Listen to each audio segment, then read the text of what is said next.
Hi guys. So I'm here to give an update on Chastity's doctor's appointment with her physical medicine doctor.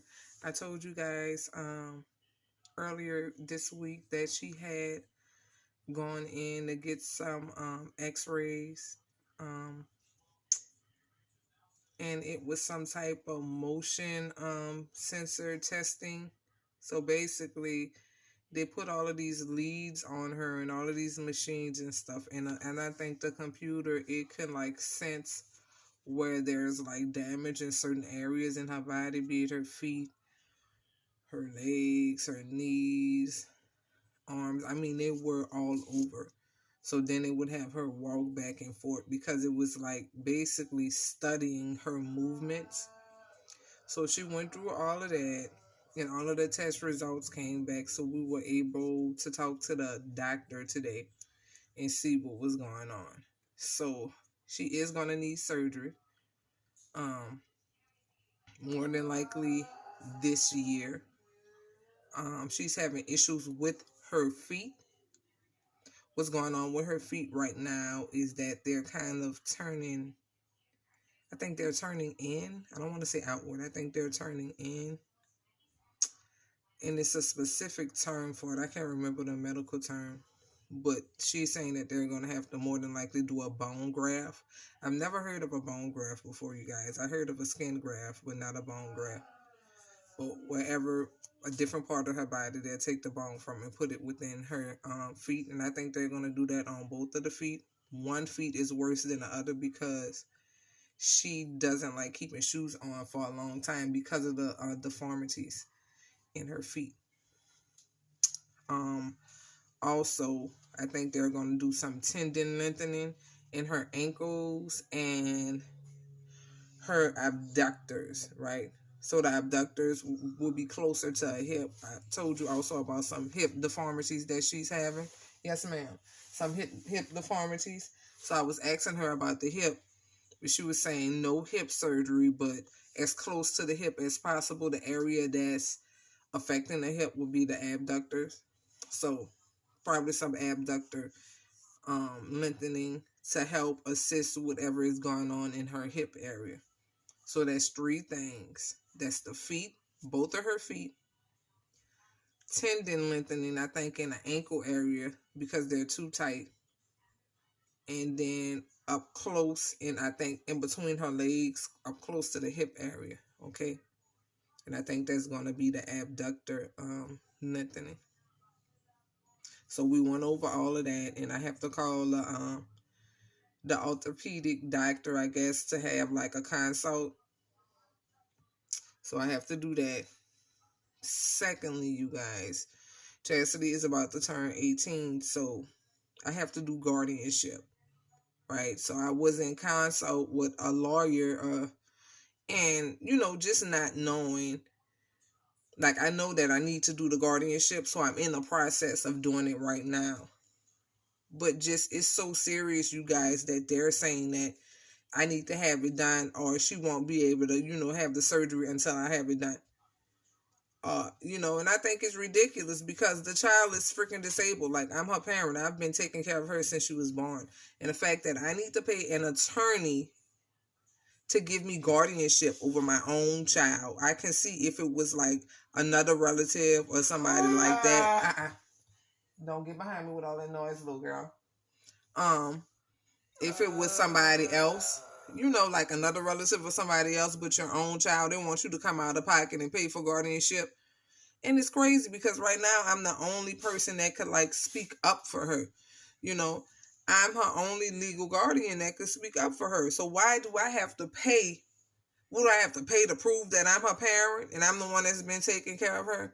So I'm going through that process, and now it's stressing me out because I'm like, well, I need to speed up the process. So what does that mean? Does that mean that I won't be able to bring her to our regular doctor's appointments?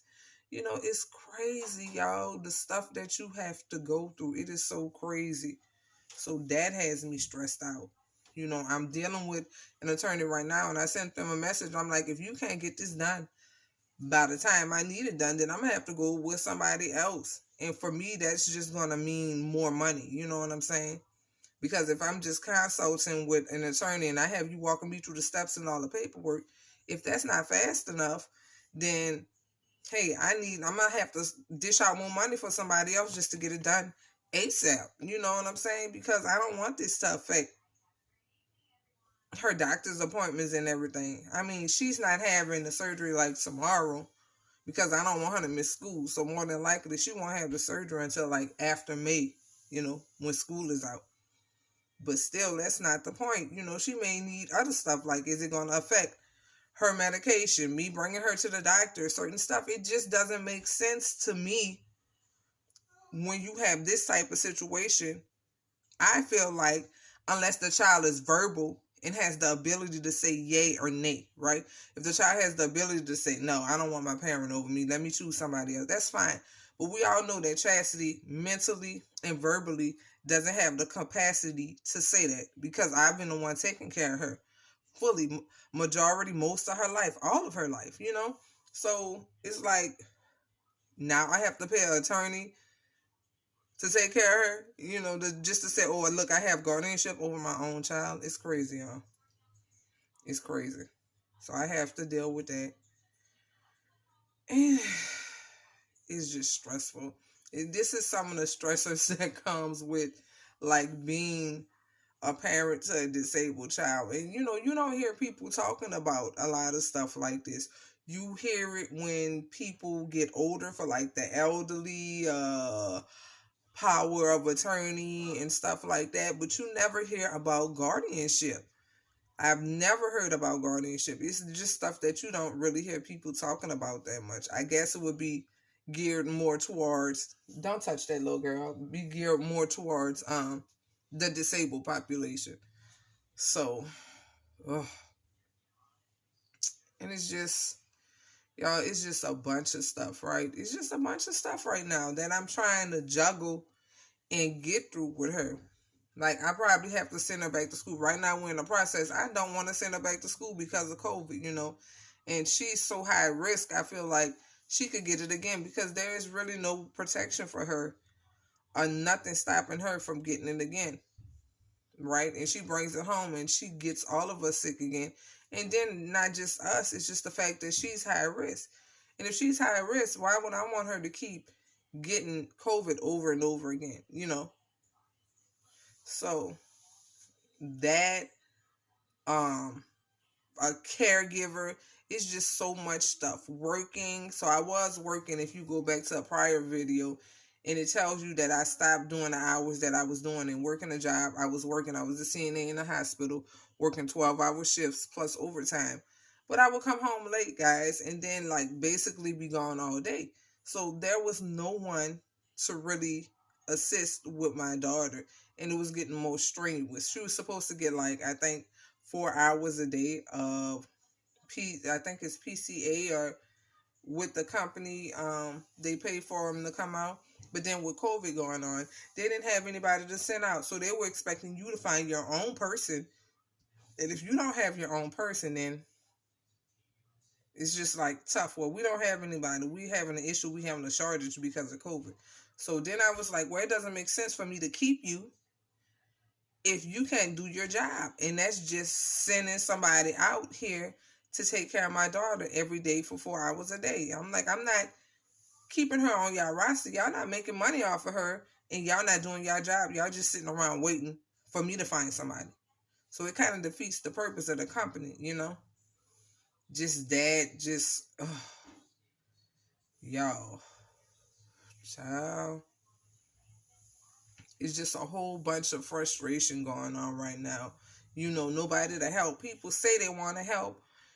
People say with their mouth, with this, they want to help. But then when they get to helping, when they have to help, it's a different story. It's a totally different story when they actually have to help. People talking out on one side of their mouth and saying what they go do, then actually doing it. That's two different things. So I want to get to the point. What do you have in your mouth? What do you have in your mouth? Oh, don't put nothing in your mouth, little girl. I want to get to the point to where I can pay for the services I need for my daughter. I know she has like insurance and stuff, and she'll probably be covered for life.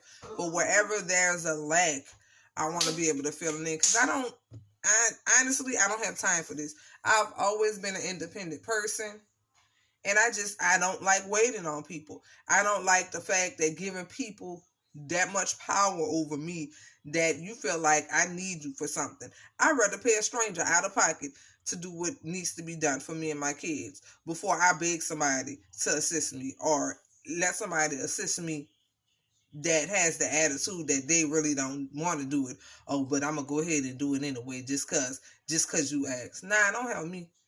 Don't help me at all. See, I don't like that type of energy at all. That's just the type of person I am. If I'm gonna do something for you, I'm gonna do it genuinely and because I want to do it. If I don't want to do it, I'm not gonna do it. I don't do no fakers. I'm not fake. Take it or leave it. You know what I'm saying? It may hurt your feelings, but I'm not a fake person. If I can help you, yes. If I can't, no. And it's just plain and simple. But I can't, no. No. It's just some stuff that parents of children that's disabled go through. You know what I'm saying?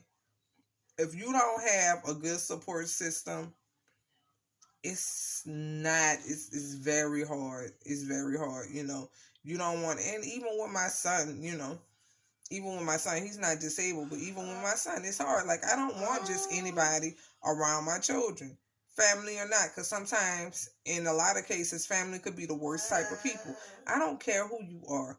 I don't care who you are, because when it comes down to my children, I'm not going to care. If you mistreat them or something goes wrong, I'm not going to care. It's not going to matter to you. It's not going to matter to me if you're family. Turn my light off, please.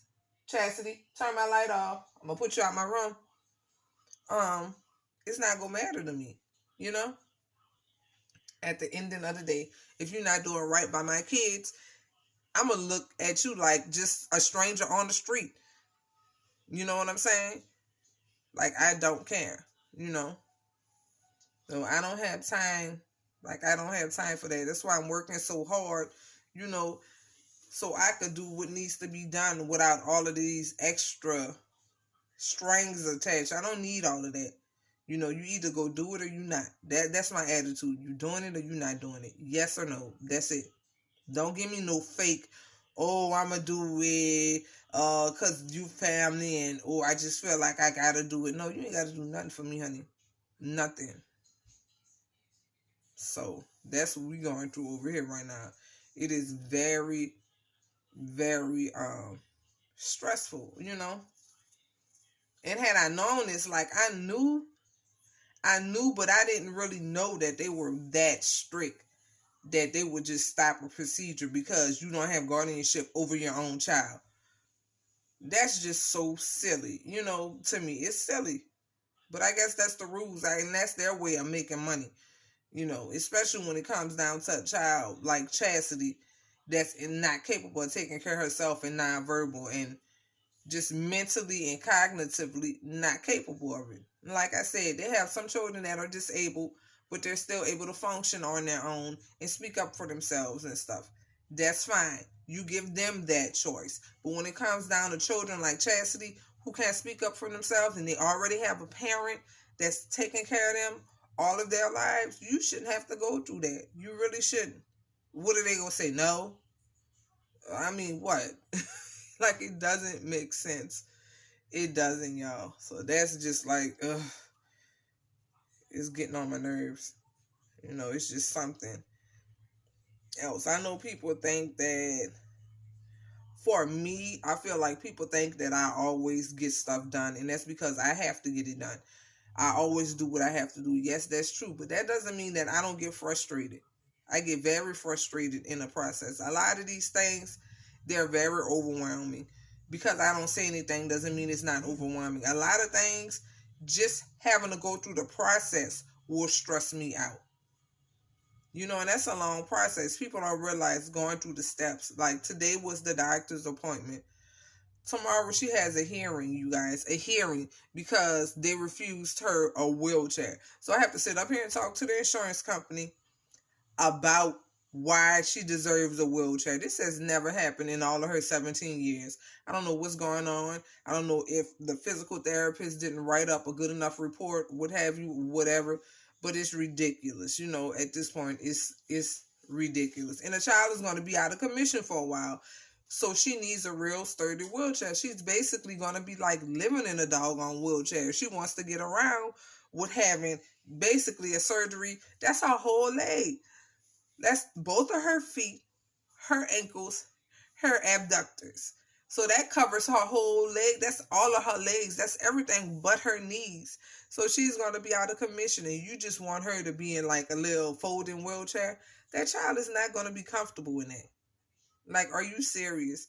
She's probably going to have cast on from her hip all the way to her feet, the long cast, So I don't know. This just is a frustrating video right now. It's showing you how frustrated I am and some of the stuff that parents of disabled children have to go through just because we don't talk about it. But this is some of the BS that we have to go through and have to shuffle through. It's just silly stuff like this.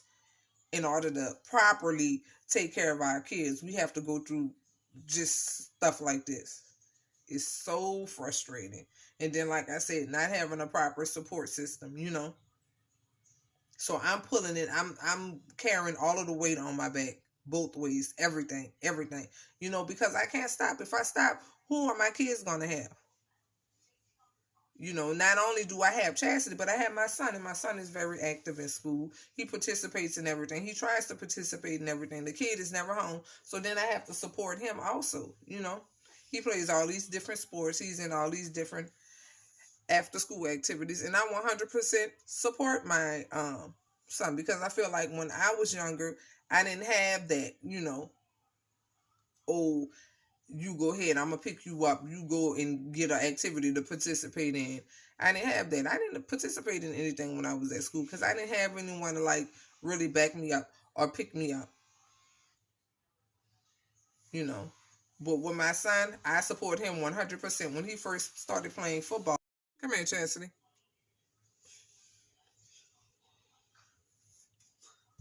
Y'all, she keep interrupting my video, so I'm gonna let her say hello. And she wants attention. Say hello, Chasity. Say, look. Say, say hey, y'all. Say hey. My nose is so. Say hey. Don't touch anything on my desk. Now get your heavy butt up, because you heavy. Not no baby anymore. You bringing my charger. Give me my computer charger. Thank you. Okay, I'm back to finish our conversation. I had to pause, go fix dinner, do mom stuff. And my daughter is so greedy. You never would think somebody that's so small would be so greedy. She's like 5'3", like 110 pounds, and she eats like she's 200 pounds. So greedy. But anyway, I was just venting, guys. It's just some of the things that parents who have disabled kids go through, and even people that are caregivers to like the elderly or just older people that's disabled too. It is not easy. And I feel like as they get older, you're tackling different things. Like some of the things, it gets harder sometimes as they get older. Like some of these things I'm tackling, it's like, what? I wish I was better prepared, more knowledgeable. Because some of this stuff is like, what's that? All right, that's my phone. Some of the stuff is just like, I feel like a lot of times, like I'm not a rich person, but I wish like I had an assistant. Like it's a lot of the times it's so much paperwork. It's so much in between stuff. It is so much. Like, and I tell you now, when I first had Chasity, and like when I first started getting involved with her and knowing that she was disabled and stuff, I would try to do everything, everything. But as she got older, it started taking a toll on me. So now I don't have an issue rescheduling stuff and just putting stuff in a certain order, just so I won't get overwhelmed. Because honestly, I get overwhelmed so easily now. And this whole situation, even though people want to talk about it, but the whole situation and just being a disabled parent has given me so much anxiety. Like, it really gives you anxiety. It affects your mental health so bad. If nobody else is going to say it, I'm going to say it. It gives you freaking anxiety. I don't, it does. Like the stuff you have to go through. And I want to say, especially if you have to deal with all types of behaviors. And that would be like the autism side for Chasity, dealing with all of her behaviors and stuff. The surgeries and stuff, that's more on the cerebral palsy side, right? That's more on that side, dealing with her bones and her muscles and stuff. But the behaviors, I almost could deal. I can deal. I could deal with the cerebral palsy side better than the autistic side because, honey, those behaviors, and it's like you don't really know what to do. She's on medication for her behavior, but that doesn't always work. And her being nonverbal works against her a lot. And she's gotten older now, guys. So sometimes, like, if she doesn't like something, and that's what I'm working on now, getting her a better ways for her to communicate. If she doesn't like something or doesn't want to do something, she will just sit there and scream. Bloody murder. Like, just scream at the top of her lungs. And my daughter has a big mouth. If I ever recorded her screaming, you would be like, who is doing something to her? What is wrong with her? She would just sit there and scream. If you tell her something she doesn't like, and to show you, I said that she's nonverbal. It doesn't necessarily mean that she doesn't understand. She'll sit there and scream. I mean, sit there and scream. You could leave the room. She would still be sitting there screaming. It's almost like I'm mad and I'm going to show you I'm mad. I'm just going to scream. She would literally sit there and scream. And that drives me crazy, sometimes. Half of the time. Sometimes, most of the time I ignore it. But when I'm like on edge already, it drives me crazy. She would literally, like, imagine you sitting there screaming at the top of your lungs. That's what she does. She'll sit there and scream at the tip top of her very lungs and sit there and scream as loud as she could. And it could go on forever. If she's mad or if you've pissed her off or something like that, she'll just scream. So we go through so much. The meltdowns, not my meltdown, her meltdowns, the temper tantrums, the aggressiveness. It's just so much that I could cover on being a parent, because I get it from both sides. So I have the cerebral palsy community and then I have the autism community. I'm getting it from both ends, So I just try, I try to do what I can, y'all. Honestly, because there's nothing I could do, about my daughter having a disability. And I just learned that I'm only one person, and it can be very frustrating sometimes because I want to do so much and it's still more that I want to do. But I know that I have a limit and it's only so much that I could do, so, and I have to constantly tell myself that, or I would always be frustrated. So it's only so much I can do. And I tell myself that, and it's only so many hours in one day. So I do what I can. And I do what I can by doing what's my top priorities first. I do first thing first. Get the biggest things out of the way first. And at the end of the day, if I haven't finished everything, at least I have managed to tackle the big things.